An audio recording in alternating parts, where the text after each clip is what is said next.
ఏర్పరచుకునేటువంటి మమ్మల్ని ఏర్పరచుకున్న ఎంతో గొప్ప దేవుడి పరిశుద్ధ ఆత్మదేవానికి ఉన్నాం. గొప్ప దేవుడు ఆశ్చర్యకర ఈ సేవలకు క్షీణించాడు మరి పరిశుద్ధావా సంఘానికి కావాల్సిన ఆత్మలు మాకు కావాల్సిన ఇచ్చేదేవా ఇలాగే ప్రతి ప్రొటెక్షన్ చేసేది గొప్ప దేవుడానికి వందనాలు అయ్యా. ప్రతి విశ్వాసాలు ప్రతి విశ్వాసాలు మీ శరీరంలో వచ్చేదేవా ఏమిటే అవసరంలో వచ్చిందో ప్రతి పడే అవసరాలు తీసుకొచ్చి మైలో తీర్చండి దేవా. గొప్ప దేవుడ ఆశ్చర్యకర ఆలోచించడానికి వందనాలు గొప్ప దేవుడానికి దైవ ప్రతి విశ్వాసాలు ప్రతి విశ్వాసాలు జ్ఞాపకం తీసుకుని ఆరోగ్యం చక్కని సేవ చేసే గొప్ప దేవుడానికి వందనాలు. అనేక మంది సభలో రోగులు పుట్టడం మరియు బలపరచడం దేవా. గర్భిణీ సౌకర్యం దయచేయండి. ఆది నుంచి అంతవరకు మీ నాయకుడికి మనకి నడిపించేదేవా. నీ సేవకు క్షీణించడం మరియు సంఘాత్మక సేవలపై ఈ వర్షం ఆత్మాసం గురించి పరిశుద్ధ ఆత్మదేవా. అయ్యా పరిశుద్ధ గొప్ప దేవుడా అయ్యా చక్కగా నేర్పించే గొప్ప దేవుడానికి సేవలపై ఈ గుర్తించిన కార్యం చేయించా అన్ని విషయంలో తోడుగా ఉండి ఆదించారు. మీ నాయకుడికి మనకి చిన్న పాపం చేసిన పాఠం చేసినాడు. దేవునికి స్తోత్రం కలుగుగాక. హల్లెలూయా హల్లెలూయా. కూడిన అందరికీ కూడా ప్రభువు రక్షకుడు యేసుక్రీస్తు నామములో నా యొక్క హృదయపూర్వక వందనాలు. అందరికీ ప్రైజ్ ది లార్డ్. మంచిదండి. కొద్ది నిమిషాలు దేవుని వాక్యాన్ని మనం ధ్యానించాలి. ప్రకటన గ్రంథము 2వ అధ్యాయము 6వ వచనం. ప్రకటన గ్రంథము చదవండి. అయితే ఈ ఒకటి నీలో ఉన్నది నికోలాయితుల క్రియలు నీవు ద్వేషించున్నావు. చాలండి. దేవునికి స్తోత్రం కలుగుగాక. నికోలాయితులు అనే మాట మీరు విన్నారా? విన్నారండి? వెళ్ళలేదా? ఎంతమంది విన్నారు? ఎప్పుడు చదివారు? ఈరోజు వారి గురించి మనము దేవుని వాక్యాన్ని ధ్యానించాం. అసలు నికోలాయితులు ఎవరు? నికోలాయితుల క్రియలు సంఘంలో ఎలా పనిచేస్తాయి అనే విషయం గురించి దేవుని వాక్యం మీ యొక్క పంచుకోవాలని నేను ఆశపడతాను. జాగ్రత్తగా దేవుని మాటలు విన్నాం. నికోలాయితుల గురించి ప్రకటనలో మనకు 2 చోట్ల మాత్రమే కనబడుతుంది. ఒకటి 2వ అధ్యాయము 6వ వచనం, 2వ అధ్యాయం 15వ వచనం. అదే 2వ అధ్యాయం 15వ వచనం చదవండి. నీ క్రియలు నేను 15 అటువంటి నికోలాయితుల బోధన అనుసరించేవారు దేవునికి మహిమ కలుగును. ఈ 2 స్థలాలు తప్ప, ఈ 2 వచనాలు తప్ప ఇంకెక్కడ కూడా ఈ మాట కనబడదు. ఇప్పుడు నికోలాయితులు అంటే అర్థం ఏంటంటే, నికో అంటే లోపరుచుకోవడం. నికో అంటే లోపరుచుకోవడం. తర్వాత లాయిస్ అంటే ప్రజలు. ఈ పదము గ్రీకు మాటల నుంచి వచ్చిందన్న. ఈ నికోలాయితులు అనే పదము గ్రీకు మాట నుంచి ఇది రావడం జరిగింది. నికోలస్ అనే పదం నుండి పుట్టుకొచ్చిందే నికోలాయితులు అనే మాట. దేవునికి మహిమ కలుగుగాక. ఈ నికోలాయితులు అనగా ఇక్కడ ముందే మనం చదువుకున్నాం, ప్రజలను లోపరుచుకొని పాలించే వారిని ఈ మాటకు మనము అర్థము కనబడతా ఉన్నాము. ప్రజలను పాలించేవాడు ఎవరు? ప్రజలను పాలించేవాడు ఎవరు? ప్రజలను ఎవరు పాలిస్తారు? ప్రజలను ఎవరు పాలిస్తారు? ఇప్పుడు ఆంధ్రప్రదేశ్ రాష్ట్రాన్ని ఎవరు పాలిస్తున్నారు? ఆంధ్రప్రదేశ్ రాష్ట్రాన్ని ఎవరు పాలిస్తున్నారు? నారా చంద్రబాబు నాయుడు. ప్రజల కోసం అతన్ని కొంచెం అందుబాటు కూర్చోండి. మీరు ఇవ్వై చూడండి. చిన్నపిల్లలు ఆటోమేటిక్గా అలా చేస్తారు. సార్ దయచేసి మీ దృష్టిని పెట్టుకోండి, జాగ్రత్తగా. ఓకే, మంచిది. ఇప్పుడు ఆంధ్రప్రదేశ్ రాష్ట్రాన్ని నారా చంద్రబాబు నాయుడు పరిపాలిస్తున్నాడు. ఇప్పుడు ప్రధాని మోడీ గారు ఏం చేస్తున్నారు? దేన్ని పరిపాలిస్తున్నాడు? భారతదేశాన్ని. అంటే ఒక మనిషి ఎవరో ఒకరి నాయకత్వంలో అతడు పరిపాలించబడాలి. అంటే మీకు బాగా అర్థం అవ్వాలంటే, ఒక అధికారి కానీ ఒక రాష్ట్రాన్ని నడిపించే ముఖ్యమంత్రి లేకపోతే రాష్ట్రంలో జరిగే పనులన్నీ కూడా జరుగుతాయా? ఒక దేశ ప్రధాని దేశాన్ని సరైన రీతిలో నడిపించకపోతే దేశం అంతా కూడా ఏమైపోతుంటే అలా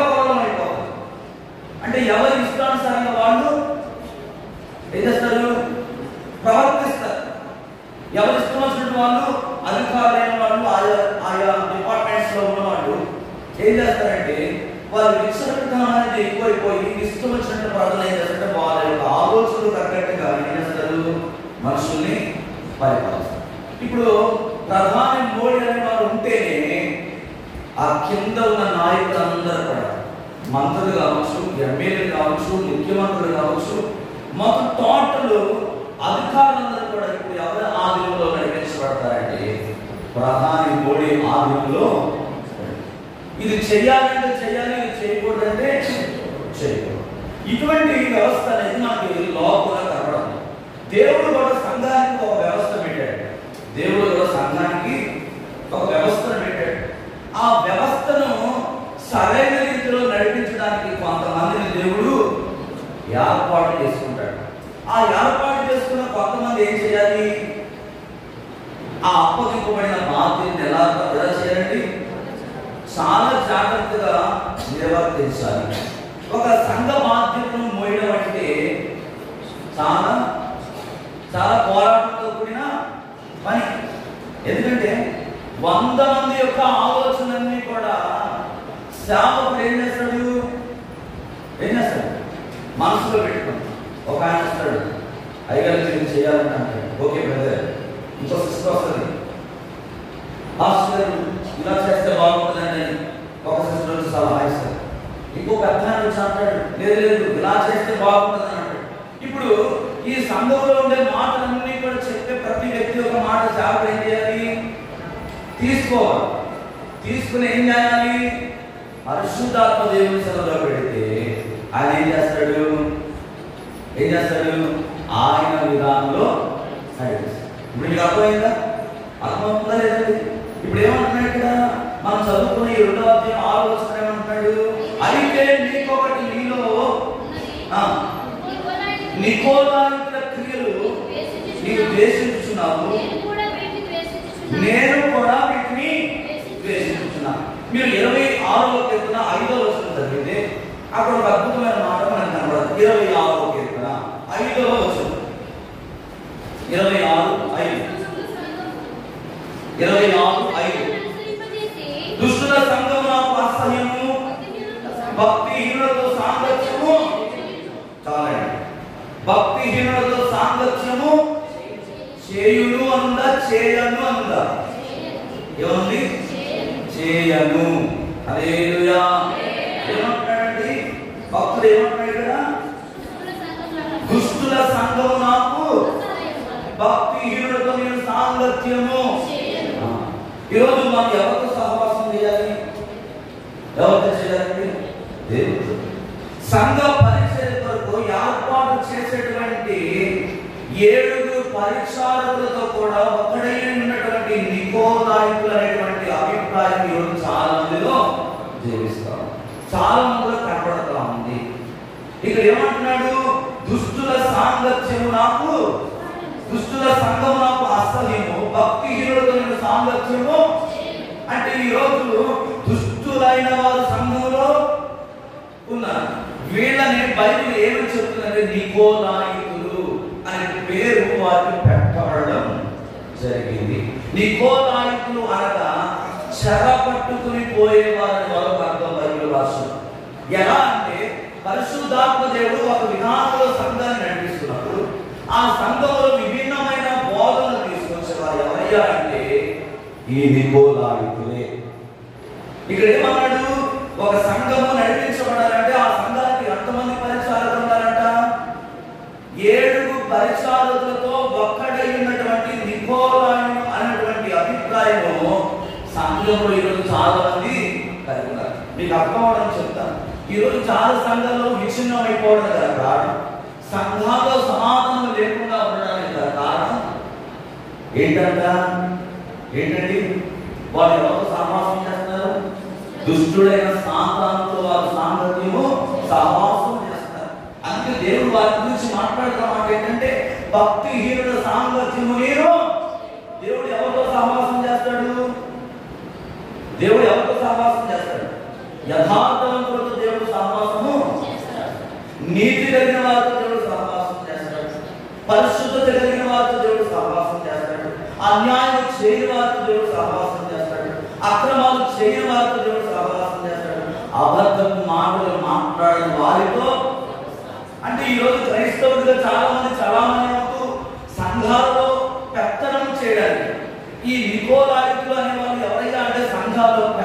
చేయడానికి లేపబడిన వ్యక్తులే ఈ నికోలాయిలు.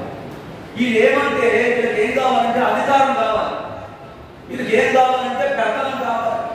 వీళ్ళు వాళ్ళకు తోచిన విధంగా వాళ్ళకు దేవుడు చెప్పిన మాట ప్రకారం కాకుండా వాళ్ళ ఆలోచన ప్రకారం ఏం చేస్తారంటే పాస్టర్ గారిని, సంఘాన్ని వాళ్ళు ఏం చేస్తారు, లీడ్ చేస్తూ ఉంటారు. ఈ మధ్యకాలంలో నేను ఒక కార్యక్రమానికి వెళ్ళాను. ఒక కార్యక్రమానికి నేను వెళ్ళినప్పుడు ఆ కార్యక్రమంలో నేను ఎప్పుడు కూడా కూర్చున్నానంటే ప్రతి కూడా అబ్జర్వేషన్ చేస్తూ ఉంటాను. అన్నీ చూస్తూ ఉంటాను, ఏమేమి ఉన్నాయి మొత్తం అంతా చూస్తూ ఉంటాను. అసలు పబ్లిక్ ఎలా కూర్చున్నాను, డిసిప్లిన్ ఎలా ఉంది, ఈ చర్చ ఎట్లా ఉంది, అదంతా కూడా బాగా చెక్ చేస్తూ ఉంటాను. ఎందుకంటే అందులో మనకి ఏదైనా ఉపయోగపడే విషయము ఏదైనా ఉంటుందేమో అని చెప్పి నేను చెక్ చేస్తాను. అయితే ఆ కార్యక్రమంలో నేను బాగా గమనించింది ఏంటంటే ఆ సంఘంలో ఒక యవనస్తుడు ఏం చేస్తున్నాడంటే మాటికి లేచి నడిపిస్తున్న వ్యక్తి దగ్గరికి వచ్చి నువ్వు ఎలా చేయి, నువ్వు అలా చేయి, ఇది ఎలా చేయి, అలా చేయి అని చెప్పి ఏం చేస్తున్నాడు, మాటికి వచ్చి చెప్తూ పోతా ఉంటాడు. అంటే ఇప్పుడు నడిపించే వ్యక్తికి తెలియదా? హలో, తెలుసా తెలీదా? నడిపించే వ్యక్తికి అన్నీ తెలుసు. ఎందుకంటే ఒకప్పుడు అనుభవం కలిగిన వ్యక్తి, ఒకప్పుడు సంఘాన్ని నడిపించి వచ్చిన వ్యక్తి, దేవుని సేవలో అనేక సంవత్సరాలు వాడబడుతున్న వ్యక్తి. అయితే ఇప్పుడు ఈ వ్యక్తి ఏం చేస్తాడంటే మాటికి అందరికి వచ్చి ఏం చేస్తున్నాడు, ఇలా చేయాలి, అలా చేయాలి. అంటే ఇదేంటిది, ఇది ఎలాంటి స్వభావం, ఇది ఏ స్వభావం ఉంటుంది, నికోలాయితుల స్వభావము. అంటే ఒక అధికారము మనకు కావాలి. ఏ అధికారం అయితే కోరుకున్నారో ఆ అధికారం పొందుకోవడం కోసం ఒక మంచి నడవడిలో ఒక కార్యక్రమం నడుస్తూ ఉంటుంది. వాళ్ళు వచ్చి ఏం చేస్తారంటే మేము కనపడాలి, మేమేం చేయాలి, కనపడాలి. మా యొక్క కార్యక్రమం లేకపోతే మా అస్తమంలో ఉండాలి. ఏమంటే ఒక విషయం చెప్తారు, దేవుడి సేవలో యుద్ధంలో ఉన్నవాడికి దేవుడు ఒకే బహుమానం ఇచ్చాడు, ఆయుధాల దగ్గర కాపులా ఉన్నవాడికి కూడా ఒకే బహుమానము. తేడా ఏమి లేదు. అరే నువ్వు యుద్ధంలో ఉండి బాగా అలసిపోయి యుద్ధం చేసావు కదా, ఇదిగో నువ్వు ఎక్కువ తీసుకో, నువ్వు కేవలం ఆయుధాల దగ్గర కాపులా ఉన్నావు కాబట్టి నీకు కొంత ఇస్తాను దేవుడు అని చెప్పాడా? చెప్పలేదండి. దేవుడు ఎక్కడైనా కూడా ప్రతి ఒక్కరికి ఆయన సమపాడుగా ఆయన ఆశీర్వదించే దేవుడు. ఆయన ఎప్పుడు కూడా వేరుగా చూసే దేవుడు. ఆయనలో ఎలాంటి వ్యత్యాసం అనేది లేదు.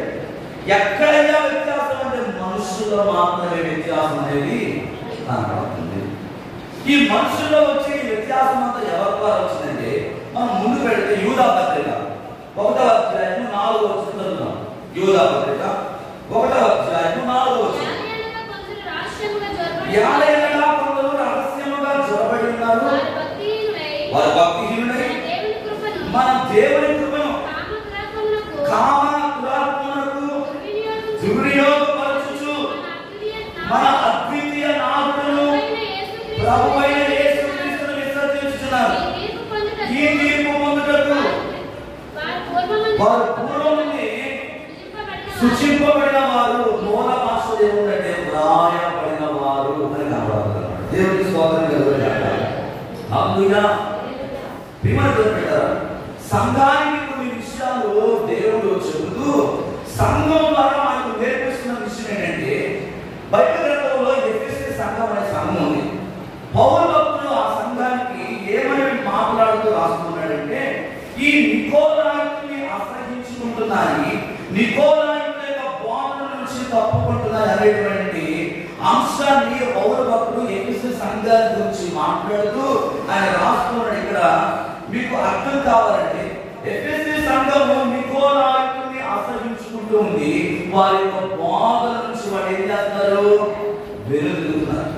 మరి ఈ నికోలాయితులు ఎవరంటే వీరు చేసే పనులు ఎలాంటి చెప్తారు. యాలయంగా కొందరు రహస్యముగా జ్వరబడి భక్తిహీనులై మా దేవుని కృపను కామపురత్వములకు దుర్వినియోగపరచుచు మన అద్వితీయ నాథుడును ప్రభువైన యేసుక్రీస్తును ఏం చేస్తున్నారు, ఏం చేస్తారంట, విసర్జిస్తా ఉన్నారు. మీరు ఒక విషయం గమనిస్తే వీరు ఆల్రెడీ సంఘంలో జ్వరబడి ఉన్నారు.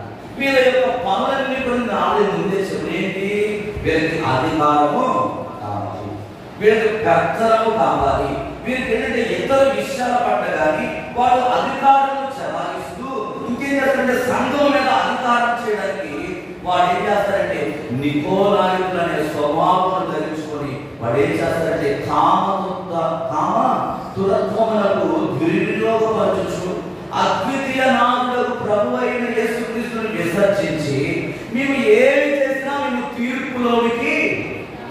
తీర్పులోకి రాము. మేము యేసు ప్రభువుని నమ్ముకున్నాం. 2025 సంవత్సరాల క్రితం ఆయన మా కొరకు ఈ లోకానికి వచ్చాడు. మాకు అన్నీ తెలుసు. ప్రకటన గ్రంథం మొత్తం కూడా ఆదికాండం నుంచి మొదలు పెడితే ప్రకటన గ్రంథం వరకు 66 పుస్తకాలు అవలీలగా చూడకుండా మేము చెప్పగలం. మాకు తెలియని వాక్యాల, మాకు తెలియని బోధల, మేము చూడని మాస్టర్ల ఎన్నో మాకు తెలుసు అని చెప్పి చాలా మంది ఏం చేస్తున్నారండి, రహస్యంగా వారి సంఘంలో చొరబడి అధికారం కొరకు పెత్తనం కొరకు సంఘంలో ఏలుబడి చేయడానికి వారు ఏం చేస్తున్నారంటే దేవుని కృపను ఎలా చూస్తున్నారంటే కామదురత్వం ద్వారా దుర్వినియోగపరచు. అంటే సంఘానికి వస్తూ ఉన్న వారి యొక్క విధానం ఏ విధంగా ఉందంటే వారి ఆలోచనలు వారి చూపులు ఎలా ఉన్నాయంట, ఎలా ఉన్నాయని చెప్పాడు ఇక్కడ. కామదురత్వము అంటే ఏంటి? ఇది అర్థమైందా? అంటే సంఘంలోకి వచ్చేవాడు ఎలాంటి మనసుతో వస్తున్నారంట? కామదారుత్వమును దుర్వినియోగపరచు. వారి క్రియలను నెరవేర్చుకోవడానికి ఏం చేస్తారంటే వీళ్ళు సంఘములో చొరబడి సంఘాన్ని విచ్ఛిన్నం చేయడానికి, పాడు చేయడానికి ఈ నికోలాయులు ఏం చేస్తున్నారంటే ప్రయత్నం చేస్తున్నారు. అందుకే వీళ్ళ గురించి పేతురు రాసిన మొదటి పత్రిక 2వ అధ్యాయము 4 నుండి 9 వచనాలు చదివితే మొదటి పేతురు 2వ అధ్యాయము 4 నుండి 9 వచనాలు. విసర్జింపబడినను దేవుని దృష్టికి సజీవమైన రాయి ప్రభువునకు వచ్చిన వారై యేసుక్రీస్తు ద్వారా దేవునికి అనుకూలములకు ఆత్మ సంబంధమైన బలులను అర్పించినప్పుడు పరిశుద్ధ యాజకులుగా ఉంటున్నట్లు మీరు సజీవమైన రాళ్ల వలె ఉండి ఆత్మ సంబంధమైన మందిరాలుగా కట్టబడుతున్నారు. ఎలాగనగా ఇదిగో నేను ముఖ్యమును ఏర్పరచబడినదియు అమూల్యములకు మూలరాత్రి సీయోనులో నుండి స్థాపించున్నాను. ఆయన విశ్వాసం వాడు ఏ మాత్రము సిగ్గుపడడు అనే మాట లేఖనములో రాయబడి ఉన్నది. విశ్వసించుతున్న మీకు ఆయన అమూల్యమైన వాడు. విశ్వసింపని వారికైతే ఇల్లు కట్టువారు ఏ రాత్రి నిషేధించుదో అదే మూలకు తలరాయి ఆయను, మరియు అది అడ్డురాయియు అడ్డుబండయు ఆయను. కట్టువారు వాక్యమును కవిదేయులై తొట్టిల్లుచున్నారు, దానికే వారు నియమింపబడి. అయితే మీరు చీకటిలో నుండి ఆశ్చర్యకరమైన నా వెలుగులోకి తీసుకొచ్చిన నా విషయములను ప్రచురించే నిమిత్తము ఏర్పరచబడిన వంశమును, రాజులైన యాజక సమూహమును, పరిశుద్ధ జనమును, దేవుని సొత్తైన ప్రజలై ఉన్నారు. దేవుని స్తోత్రం కలుగును గాక. ప్రియమైన బిడ్డ, దేవుడు తన స్వహస్తాల చేత నిర్మించుకున్న సంఘానికి, సంఘము మీద ఎవరికి అధికారం ఇచ్చాడు? దేవుడు ఎవరికి ఇచ్చాడు అధికారం? ఈ భూమి మీద ఆయన నిర్మించుకున్న సంఘానికి ఎవరికైనా అధికారం ఇచ్చాడా? ఇచ్చాడండి. ఎవరికి అధికారం సంఘం మీద ఎవరికైనా ఏకైక దేవుడికి మాత్రమే ఉన్నది. ఆయన పరిపాలించే ఆయన సంఘంలోనికి ఈరోజు చాలా మంది ఏం చేస్తారంట, ఈ నికోలాయులు అనే స్వభావం కలిగిన వ్యక్తులు ఏం చేస్తారంటే దేవుని ఆత్మ చేత నడిపించబడుతున్న సంఘానికి సంఘం ఏం చేస్తారంటే వాళ్ళ ఆలోచన ప్రకారం ఏం చేస్తారు, సంఘాలను నడిపిస్తారు. ఇక్కడ పేతురు గారు రాస్తూ ఏమని మాట్లాడుతున్నాడు? ఆయన ఏమంటున్నాడు? మనుషుల చేత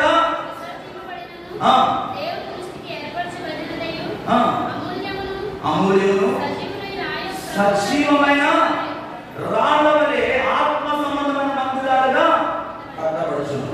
గమనించండి, రక్షింపబడిన వారే సంఘంలో సభ్యులు. కానీ ఈరోజు విచారం ఏంటంటే, రక్షణ అంటే ఏంటో తెలియదు, మారు మనసు అంటే ఏంటో తెలియదు, పాప క్షమాపణ అంటే ఏంటో తెలియదు, పరిశుద్ధత అంటే ఏంటో తెలియదు.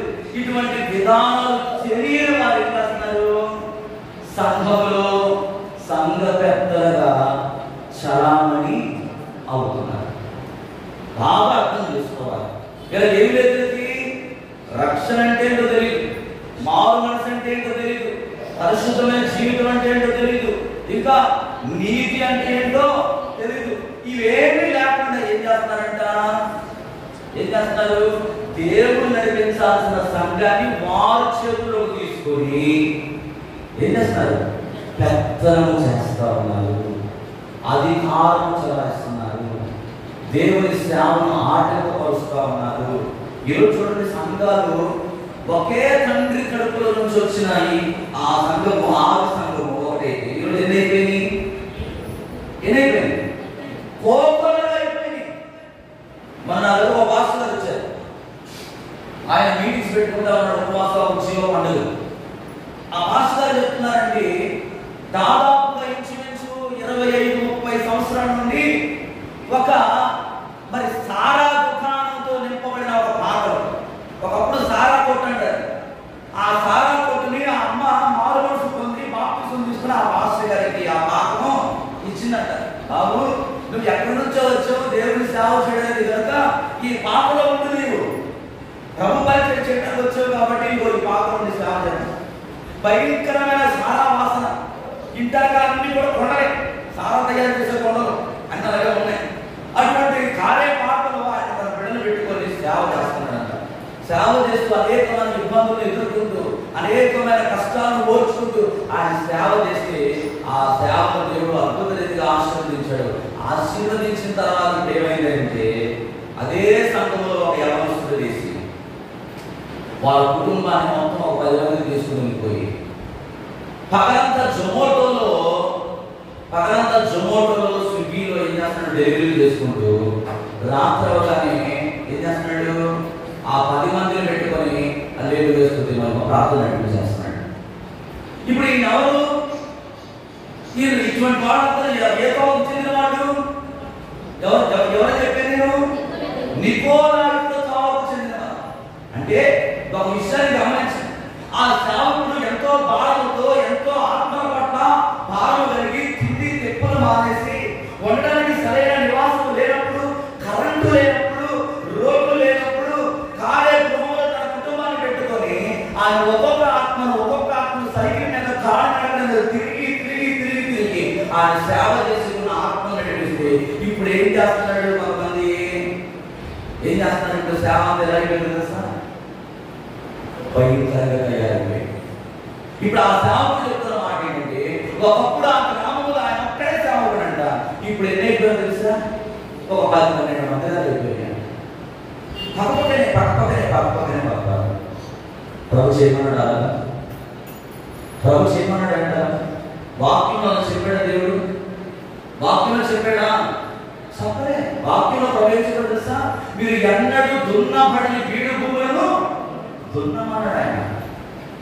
ఒక వ్యక్తి కష్టపడి విత్తనం విత్తి ఆ యొక్క విత్తనం మొలకెత్తడానికి అతడు వాక్యమైన నీళ్లు పోసి ఆ విత్తనం మొలకెత్తడానికి దాని కొరకు ప్రయాసపడి పాటుపడి తన జీవితాన్ని దారిపోసి ఆ విత్తనము అది ఫలించి అది పెద్దదై దాని నుంచి ఫలాలు పొందుకునే సమయంలో ఎవరో వ్యక్తి వచ్చి దాన్ని లాక్కొని వెళ్ళిపోతారండి. ఈ విత్తనం నుండి కష్టపడిన వ్యక్తి ఏమైపోవాలి? అది సేవ అనబడుతుందా? ఈరోజు చాలా మంది సంఘాల్లో ఇదే చేస్తున్నారు. రక్షణ లేనివాడు, మారు మనసు లేనివాడు, పశ్చాత్తాపం లేనివాడు, పాపాలు విడిచిపెట్టిన వాడు ఏం చేస్తున్నారంటే, సంఘాలలో విభిన్నమైన బోధనలు విని విభిన్నమైన వాక్యాలకు ఆకర్షింపబడి విభిన్నమైన వ్యక్తుల చేత నడిపింపబడుతూ సంఘాల్లో ఏం చేస్తారండి? సంఘాలు ఏం చేస్తారు? గరిబిల్లు చేయడానికి ప్రయత్నం చేస్తున్నారు. అందుకే తిమోతిలో మాట్లాడు, 1 తిమోతి 3వ అధ్యాయం 5వ వచనం. 1 తిమోతి 3వ అధ్యాయం 5వ వచనం చదువుదాం. చదవండి. ఎవడైనా తన ఇంటి వారిని ఏలినయెడల అమ్మా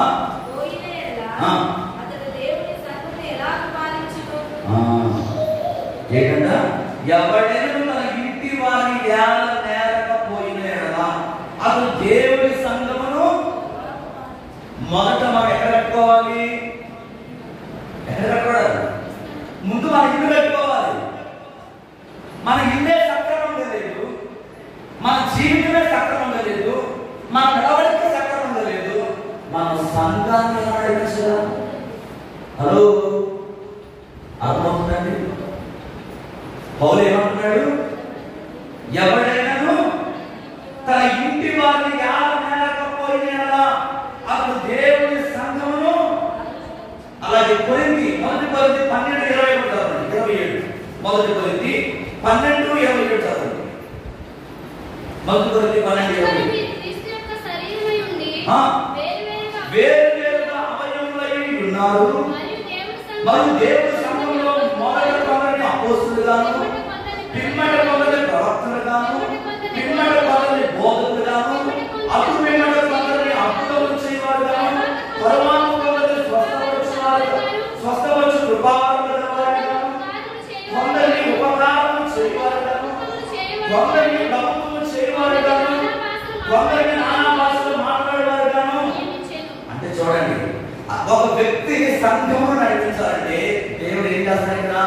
కొన్ని స్టెప్ బై స్టెప్ అనేది పెట్టడా లేదా?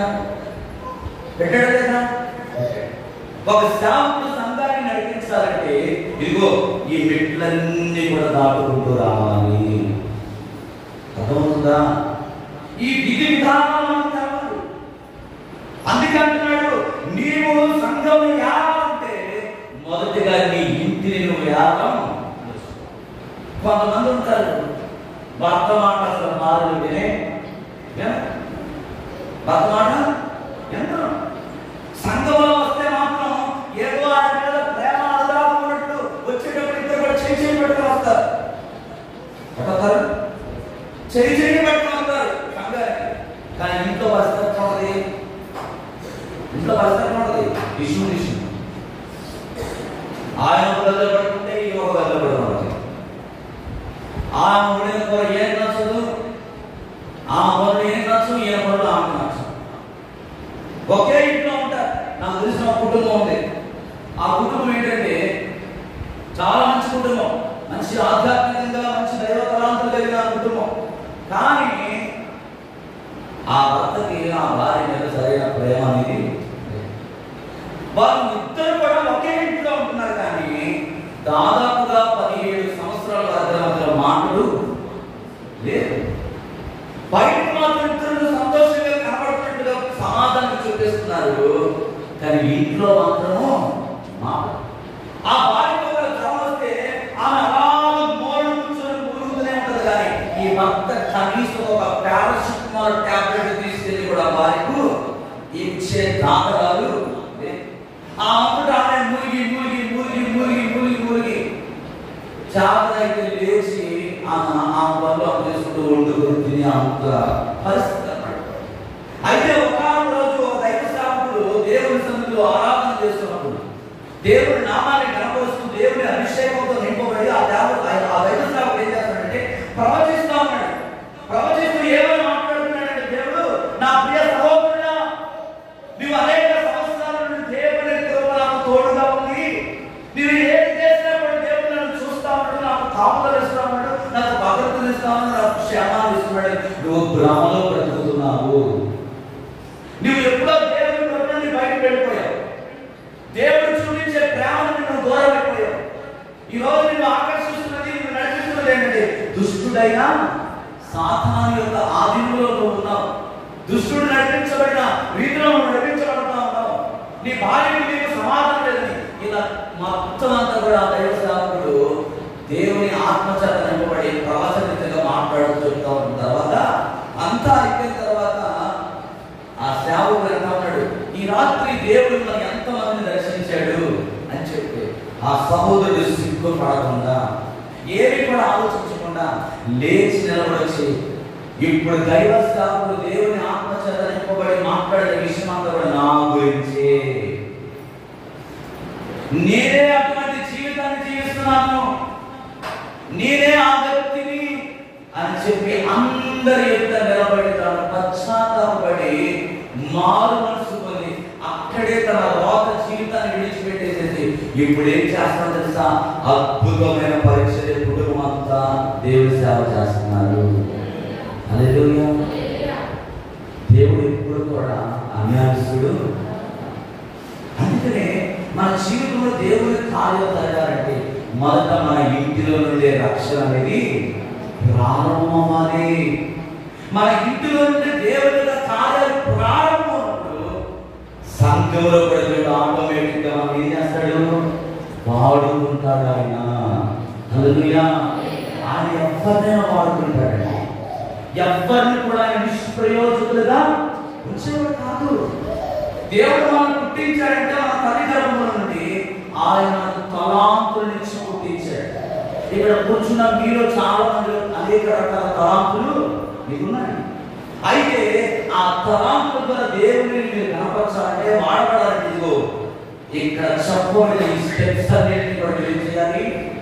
ఈ మూల పాట, ఈ మూల మెట్లు మనం దాటుకుంటూ రావాలి. అందుకంటున్నాడు అటువలే మీరు క్రీస్తు యొక్క శరీరం అయింది వేరు వేరు అవలండి, వేరు వేరు అవయవాలు, వేరు వేరు మనస్తత్వాలతో, వేరు వేరు వీరి విధానాలతో నడిపించబడుతున్నప్పుడు మనం దేవుని చేత నడిపించబడాలి తప్ప మనిషి యొక్క ఆత్మచరణం ఎప్పుడు కూడా నడిపించబడదు. మనిషి ఆత్మచరణం నడిపించబడితే దేవుని కార్యం చూడండి. చివరిగా ఉంటారా? 1 కొరింథీ 12:28 కూడా మనం చదువుతాం. 1 కొరింథీ 12:28 మరియు దేవుని సంఘంలో ఎలా పెట్టాడండి? కొందరిని అపోస్తలుగాను, ప్రవక్తలుగాను, బోధకులుగాను, అద్భుతాలు చేయవారుగాను, స్వస్థపరచువారుగాను, ఇంకా ఉపకారాలు చేయవారుగాను, ఇంకా ప్రభుత్వములు చేయవారుగాను, నానా భాషలు మాట్లాడేవారుగా దేవుడు నియమించడం వాక్యం దేవుడు మనకి. అయితే ఇక్కడ దేవుడు నియమించినటువంటి వాళ్ళు కాదు, కానీ వీళ్ళు ఎలాంటి వారు కాదు, ఎలాంటి విధి విధానాలు చేస్తా ఉన్నారంటే సంఘాన్ని మేము పరిపాలించాలి, సంఘాన్ని మా చేతుల్లోకి తీసుకోవాలి, మా విధి విధానాలను సంఘంలో తీసుకొచ్చి మేము చెప్పినట్టుగా సంఘం నడిపించబడాలని ఈ నికోలాయులు అనే ఒక ఆలోచనతో చాలా మంది నడిపిస్తారు. అందుకే కొంతమంది మీరు చూడండి యూత్ లీడర్స్ అని ఉంటారు సంఘాలు, కొంతమంది లీడర్స్ గా ఉంటారు, కొంతమంది యూత్ లీడర్స్ గా ఉంటారు. వాళ్ళు ఏం చేస్తారంటే సంఘ పెద్దలు కానీ లేకపోతే అధికారం ఉంది కదా అని చెప్పేసి, డబ్బు ఉంది కదా అని చెప్పేసి పెత్తనం చేయాలి, ఎలాగైనా మేము అధికారం చేదార్చుకోకూడదు, దాన్ని పట్టుకొని మేమే సంఘంలో ముఖ్యముగా మూల స్తంభాలుగా ఉండాలి, ప్రతి విషయంలో మేమే దూరిపోవాలి, ప్రతిదీ మాకే తెలవాలి, మేమే చేయాలి అని చెప్పి ఏం చేస్తారంటే ఇదిగో ఈ పైన ఉన్న ఈ విషయాలను పక్కన పెట్టేసేసి వాళ్ళ ఇష్టానుసారంగా చేస్తాం. వాళ్ళ గురించి వాక్యం ఏం చెప్తుందంటే 2 పేతురు 2వ అధ్యాయం 1వ వచనం చదివితే 2 పేతురు 2వ అధ్యాయం 1వ వచనంలో అద్భుతమైన మాటలు చెప్తున్నాడు. ఏమండి?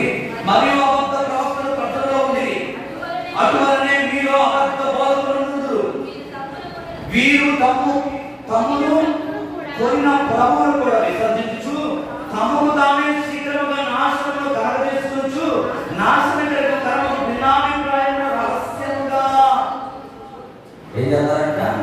ఇలా కొంతమందిని తీసుకుని వెళ్ళిపోయి పోగేసేసుకొని బయట గుడి పెట్టేసేసి బయట ఒక సంఘాన్ని పెట్టేసేసి వీళ్ళు ఏం చేస్తారంటండి?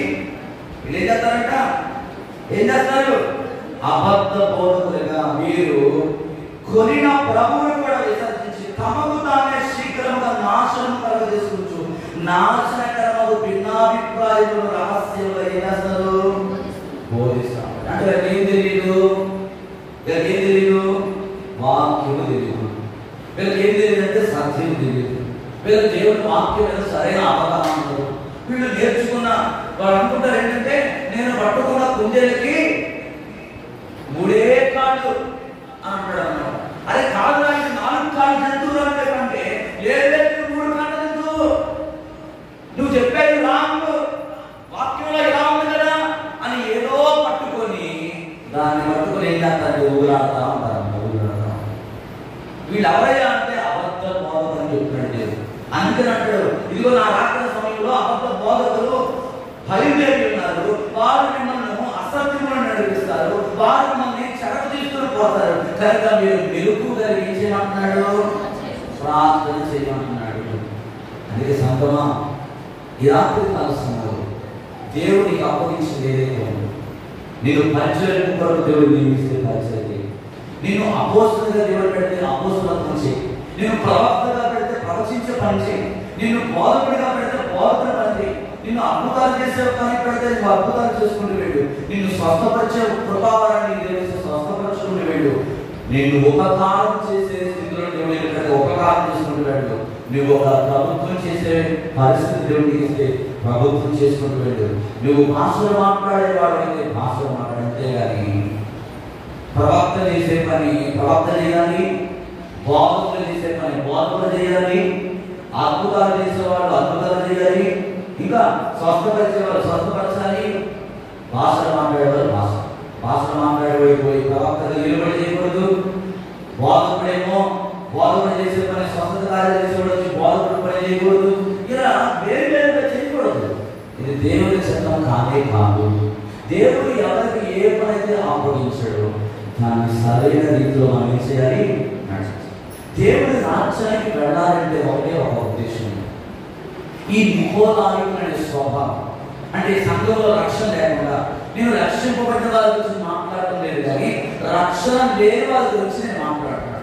అఫ్కోర్స్ ఈ రోజు రక్షణ పొందుకొని కూడా కొంతమంది సంఘాల్లో వెలుగులు సృష్టించే వాళ్ళు అది వేరే సంగతి. అయితే నేను రక్షణ లేని వాళ్ళ గురించి మాట్లాడుతున్నాను. ఈ రాత్రి నువ్వు గమనించాల్సిన విషయం ఏంటంటే, ఒకరు నువ్వు మారు మనసు పొంది ఒక రక్షణ లేకుండా, వాక్యం మీద నీకు సరైన అవగాహన లేకుండా, దేవుని ఆత్మచర్యను నడిపించబడకుండా ఒకరు ప్రకటన చేయాలి, అధికారం చెల్లించాలి అని వారు అనుకున్నట్లయితే దాన్ని బట్టి నువ్వు దేవుని రాజ్యాన్ని చేరకుండా నీవు ఆగిపోయే పరిస్థితులు ఉంటాయని దేవుని సేవకులుగా నేను హెచ్చరిస్తున్నాను. వాళ్ళ గురించి దేవుడు మాట్లాడుతున్నాడు ఏంటంటే, ఆయన రాకడ సమయంలో అటువంటి వారిని ఏం చేస్తాడంటే దేవుడు ఏం చేస్తానని చెప్తున్నాడు?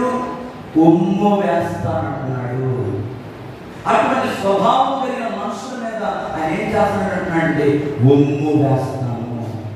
కాబట్టి అటువంటి పరిస్థితులు మనలో ఒకరు ఉంటే, వాక్యమును అర్థం చేసుకోకుండా, దేవుడి చిత్తాన్ని ఎరగకుండా, దేవుడి ఉద్దేశాన్ని ఎరగకుండా, నీ ఆలోచన ప్రకారం, నీ నడిపింపు ప్రకారం, నీ ఉద్దేశాన్ని నెరవేర్చుకోవడానికి, నీ స్వచిత్తాన్ని నెరవేర్చుకోవడానికి, నీ ఇష్టాన్ని నెరవేర్చుకోవడానికి దేవుడు నడిపిస్తున్న సంఘంలోనికి నువ్వు ఏరు పెడితే నీ కుటుంబానికి నీకు ఎంత మాత్రం ఆశీర్వాదము కానీ అటువంటి వారిని దేవుడు ఏం చేస్తాడంటే దేవుని రాజ్యంలోనికి అటువంటి వారిని తీసుకోడు. అందుకే సంగమా, ఈ రాత్రి కాల్సిన ఏ కారణం చేతనైనా మనం దేవుని రాజ్యాన్ని నిండి మనం విడిచిపెట్ట, ఏ కారణం చేత మనం విడవబడకూడదు. ప్రతిరోజు విశ్వాసులుగా మనము దేవుని సన్నిధిలో ప్రతి విషయంలో పరీక్షింపబడాలి. ఈ నికోలాయికులు అనే స్వభావం ఒక మనలో ఉన్నాయేమో, ప్రతిరోజు మనల్ని మనం విమర్శించుకుంటూ, మనల్ని పరిశీలించుకుంటూ, మనల్ని సరిచేసుకుంటూ, ఒక చిన్న అవిధేయత కూడా దేవునికి కనబడకుండా ప్రతిరోజు మనం ఆయన కృపాసింహాసనులుగా ఈ మందిరంలో నువ్వు వస్తున్న ప్రతిసారి కూడా నీ ఆలోచన విధానం ఏ విధంగా ఉంది, శాంతి పట్ల, సంఘం పట్ల, విశ్వాసం పట్ల నీవు ఎలాంటి ఉద్దేశంతో నువ్వు దేవుని మందిరానికి వస్తున్నావని ఎప్పటికప్పుడు వేచి పరిశీలన చేసుకునే వాడిగా నువ్వు ఉండాలి. అలా లేకపోతే దేవుడు నేను ఒమ్ము వేస్తాను, నేను ఉమ్మేస్తాను అంటున్నాడు.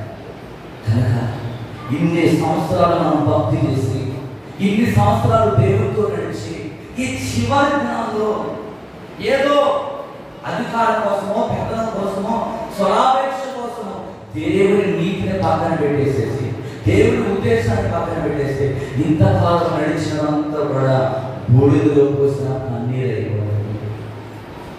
బూడిదలో పోసిన పన్నీరు ఉండకూడదు. దేవుడు అలా ఉండాలని కోరుకుని ఉండేది ఆయన ఉండే రాజ్యంలో. నేను మనం చెప్పాను కదా, జయించిన వారిని నాతో కూడా నా సింహాసనంలో నేను కూర్చుని నిత్యతను అంటున్నాడు దేవుడు. కనుక ఆ సింహాసనం మీద ఆయన కుడి పార్శ్వములు నీవు కూర్చుండబెట్టబడాలి. నికోలాయుల స్వభావము, ఆ చెడ్డ ఆలోచనలు, ఆ చెడ్డ నడవడిక, ఆ చెడు ప్రవర్తన ఎక్కడ కూడా మనలో ఉండడానికి వీలేదు. రాత్రి ఒప్పుకుందాం, దేవుని సభలో విడిచిపెడతాం, పరిశుద్ధత కలిగి దేవుడు మనకు అప్పగించిన పరమేశ్వరులో నమ్మకంగా యథార్థంగా దేవుడు చూస్తున్నాడని బహుమానం ఆయన దగ్గర ఉంది. అందుకంటాడు, ఇదిగో విశ్వాసంలో కాపాడుకుంటే నా పరకు తొలగించింది, ఇదిగో నా కొరకు ఏముందట వాని క్రియలు చొప్పున జీవితము దేవుడి దగ్గర ఉంది. నువ్వు మంచి చేసినా చెడు చేసినా నీకు రావాల్సిన బహుమానం ఎక్కడ ఉందంటే దేవుడి దగ్గర ఉంది. అది ఖచ్చితంగా దేవుడికి ఇస్తాడు. కనుక ఈ రాత్రి కాల సమయంలో నువ్వు చేయాల్సింది ఏంటంటే, దేవుడు నీకు అప్పగించిన పని ఏంటంటే, ఆ పని ఏదైతే ఉందో దాన్ని చేసుకుంటూ నువ్వు వెళితే ఖచ్చితంగా నువ్వు దేవుడు ఆశీర్వదిస్తాడు. అటువంటి కృప పరిశుద్ధాత్మ దేవుడు ఈ కళావర్తనంలో మనందరికీ అనుగ్రహించి ఆయన సర్వసత్యములను మనందరూ నడిపించిన కాక. అందరూ కూడా తాడవచ్చుగా, అందరూ కూడా తాడవచ్చుగా, కళ్ళు మూసుకుందా, ఆత్మ పరిశీలన చేసుకుందా. ఎవరికి వాళ్ళు ఆత్మ పరిశీలన చేసుకోండి, ఆత్మ పరిశీలన చేసుకోండి, ఆత్మ పరిశీలన చేసుకోండి.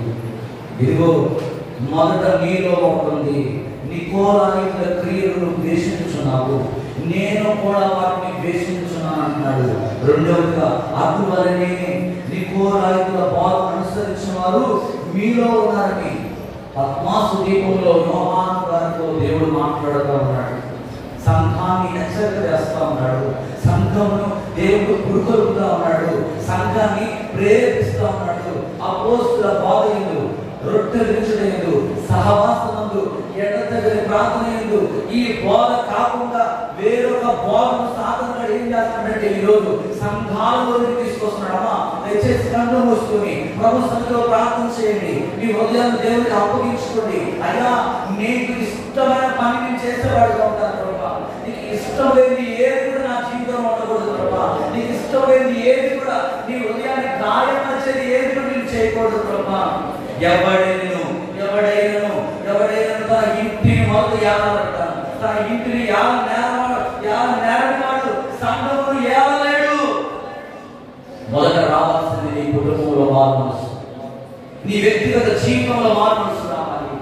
నీ వ్యక్తిగత కుటుంబంలో మొదట మారు మనసు వస్తేనే నువ్వు సంఘంలో దేవుడితో బలంగా వాడబడగలవు, బలముగా ఆత్మను సంపాదించగలవు, బలముగా ప్రార్థించగలవు, బలముగా దేవుడి కార్యాలతో కూరుకోగలవు. ఆత్మను దేవుడి నడిపించడానికి ఒక గొప్ప సాధనంగా వాడబడాలంటే నీ ఇంట్లో మారు మనసు పొందాలి, నీ ఇంట్లో పశ్చాత్తాపం మొదలవ్వాలి, నీ ఇంట్లో నుండే ప్రారంభం అవ్వాలి, నీ ఇంట్లో ప్రారంభం అవ్వాలి. మొదట నీ ఇంట్లో ప్రారంభం అవుతుందా? నీ ఇంట్లో ఎలా ఉంది పరిస్థితి? సంఘంలో కనబడుతున్నంత బాగా కనబడుతున్నావేమో, పరిశుద్ధుడిగా, యథార్థవంతుడిగా, భక్తిపరుడిగా కనబడుతున్నావేమో, కానీ ఇంట్లో సమాధానం లేని స్థితిలో ఉన్నావేమో, నెమ్మది లేని స్థితిలో ఉన్నావేమో, అల్లర్ల చేత, డిస్టర్బెన్స్ చేత, దేవుని యొక్క నీతిని నెరవేర్చని స్థితిలో లోకానికి దాసుడైపోయి లోకము చెప్పినట్లుగా, మనుషులు చెప్పినట్లుగా నీవు నడిపించబడుతున్నావేమో. నా ప్రియ సహోదరుడా, ఈ రాత్రి ప్రభు నీతో మాట్లాడుతున్నాడు. నువ్వు సరి చేసుకో, ప్రభు నీకు ఒక అవకాశం ఇస్తున్నాడు. అని ఎవ్వరిని కూడా విడిచిపెట్టే దేవుడు కాదండి, ఎవ్వరిని కూడా విడనాడే దేవుడు కాదు, ఎవ్వరిని కూడా వదిలివేసే దేవుడు కాదు. దేవుని రాజ్యంలోకి ప్రవేశించడానికి సమయం చాలా దగ్గర పడతాము. ఏ కారణం చేత విడిపింపబడకూడదు, ఏ కారణం చేత విడవబడకూడదు. ఇలా సమాధానం లేదా? నీ ఇంట్లో సమాధానం లేదా? సమాధానం పడు. ప్రభుత్వ అడుగు, ఒక నిబంధన చేసుకో. అయ్యా అయ్యా అయ్యా, నీ సన్నిధిలో నేను వాడబడాలండి, నీ సన్నిధిలో నేను నీకు ఇష్టమైన పాత్రగా నేను ఉండాలి. నా ఇంట్లో నాకు సమాధానం తెచ్చే, నా జీవితాన్ని మార్చేయ, నన్ను మార్చేయ, నన్ను వెలిగించేయ, ఎత్తుతో నన్ను కడుగేయ. తెలిసి తెలియదు నేను పొరపాటు చేస్తా ఉన్నాను అయ్యా, తెలిసి తెలియక నేను మాట్లాడుతా ఉన్నాను అయ్యా, తెలిసి తెలియక పనులు చేస్తా ఉన్నాను ప్రభా. నీ వాక్యం సరిగా అర్థం చేసుకోలేకపోతున్నాను అయ్యా, నన్ను మార్చేయ, నీ కృప నాకు చూపించేయ, నీ కృప నా మీద విడుదల చేయగలవా. నా కుటుంబం ఈ గోష్ఠి వాళ్ళ, నేను నా ఇంటి వారు, మీరు ఎవరిని సేవిస్తారో సేవించండి. నది అవతల మీరు ఏ దేవుడు మిమ్మల్ని విడిపించి నడిపించాడో ఆ దేవుడిని వెంబడిస్తారా? లేకపోతే ఈ రోజు మీరు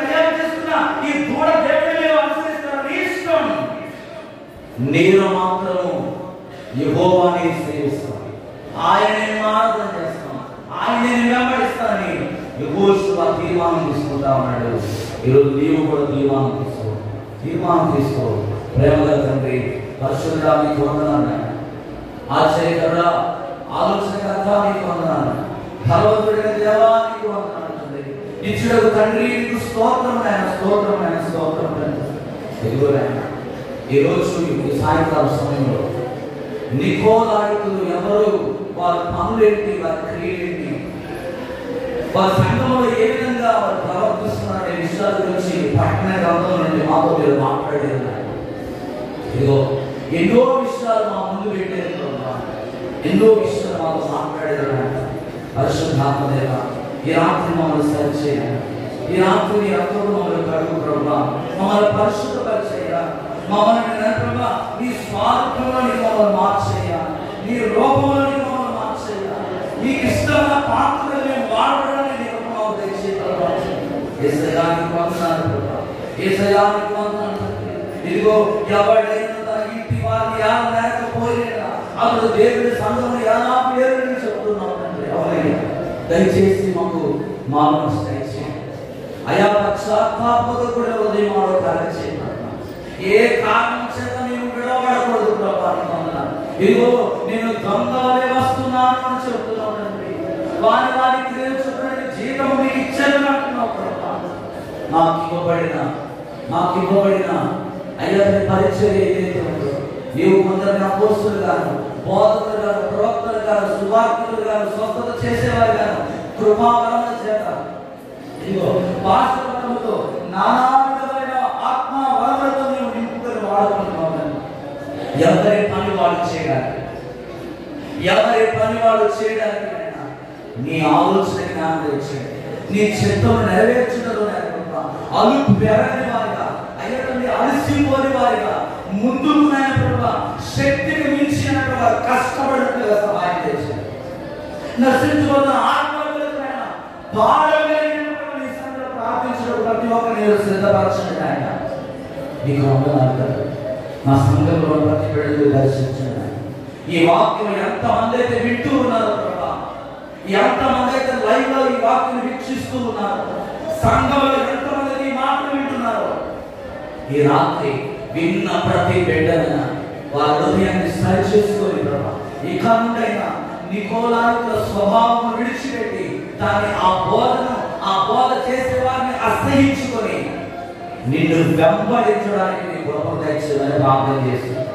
అబద్ధ బోధకులు, అసత్యాన్ని బోధించే వారు మా భారతదేశంలో నుండి యేసు నామములో దూరం అవుతుంది కాక, ఈ కడవరి దినాల్లో, ఈ అంత్య దినములలో సంఘము సత్యము మీద కట్టబడింది కాక, వాక్యం మీద కట్టబడింది కాక, పరిశుద్ధతలో కట్టబడింది కాక, నీతిలో కట్టబడింది కాక, యథార్థంలో కట్టబడింది కాక. నీ ప్రదర్శన ప్రతి ఒక్కరిని తోడుగా ఉండండి. ఈ రాత్రి చేయవలసిన ప్రతి కుటుంబాన్ని చేతులు కాపాడండి, వారిని బలపరచండి, పొరిగిన వారిని లేవనెత్తండి, రోగులను స్వస్థపరచండి, సమస్యల చేత సమాధానమవుతున్న వారికి ఆదరణ, ఓదార్పు, ఆశీర్వాదం, నిరీక్షణ దయచేయండి. ప్రత్యేకంగా బంగారంతో ప్రార్థన చేస్తాం. ఈ రాత్రి వాపుగా వారిని స్వస్థపరచండి, ఆ కాళ్ళు చేతులు వాపుని విడిపించండి ఆయన, బంగారాన్ని స్వస్థపరచండి, ఆ లోపి నుంచి విడిపించండి ఆయన. ఇదిగో సుందరమ చేయలు ముట్టండి ఆయన. ఇదిగో తండ్రి యాకోబు గారి భార్య ఆ అమ్మగారు మీరు ముట్టమని ప్రార్థన చేస్తున్నాడు. ఆయన కాళ్ళు చేతులు నొప్పుల నుండి విడిపించండి. ఇదిగో ఇంకా ఎవరైతే సంఘంలో బలహీనులున్నారో రమణాన్ని స్వస్థపరచండి అయ్యా, అన్నింటిని స్వస్థపరచండి. ఇదిగో ఎలిషాబెత్ను స్వస్థపరచండి, దావీదును స్వస్థపరచండి. ఇక సంఘంలో ఎవరైతే బలహీనులు ఉన్నారో, ఏ బలహీనతతో బాధపడుతున్నారో, ఏ సమస్యలో ఉంటున్నారో, ఏ ఇరుకుల్లో ఉంటున్నారో, అటువంటి వారందరినీ బట్టి రాత్రి మీరు స్వస్థపరచమని ప్రార్థన చేస్తున్నాను. గొప్ప విడుదల చేయండి, ఆత్మ అభిషేకంలో నింపండి. విష జ్వరం నుండి, డెంగ్యూ జ్వరం, టైఫాయిడ్, చికెన్ గునియా, ప్లేట్లెట్స్ పడిపోయి ఎవరైతే బలహీనులు ఉన్నారో ప్రతి ఒక్కరిని స్వస్థపరచమని ప్రార్థన చేస్తున్నాను. చిన్న బిడ్డల నుండి వృద్ధుల వరకు ప్రతి ఒక్కరిని పేరు దర్శించండి, మంచి ఆయుధాలుగా దర్శించండి. సంఘంలో ప్రతి కుటుంబాన్ని పేరు మీకు అప్పగిస్తుంది. ఇలాంటి మంచి దర్శనాలు, మంచి కర్మతో ప్రతి ఒక్కరితో మీరు మాట్లాడి ఇంకా నీ వాక్యం మీద ప్రతి ఒక్కరు కట్టబడినట్టుగా నీ కృపను చూపించండి. దూర ప్రాంతంలో నా పిల్లలు మరొకసారి చేతులు అప్పగిస్తాను. తండ్రి నీ చేతులు అప్పగిస్తాను. వారికి ఇచ్చిన బిడ్డలు నీ చేతులు అప్పగిస్తాను. సర్వ సంఘాన్ని నీ చేతులు అప్పగిస్తాను. ఈ రాత్రి ఉపవాస ప్రార్థన ఎవరైతే రాలేదో ప్రభా, రేపటి దినం జరిగే సిద్ధపాటు ప్రార్థనకి అనేక మంది నడిపింపబడి ఆత్మల పట్ల భావం కలిగి ప్రతి ఒక్కరూ కలిసి చేయి కలుపుకొని హృదయాలతో ఏక మనసు కలిగి రాజ్యాన్ని కట్టడానికి నీ కృప మాకు దయచేయమని సమస్త స్తుతి ఘనత మహిమ ప్రభువు నీకు ఆరాధిస్తూ నజరేయుడైన యేసుక్రీస్తు నామములో ప్రార్థించి స్తుతించి ఈ మానవులన్నీ అడిగి పొందుకున్నాము తండ్రి, ఆమేన్.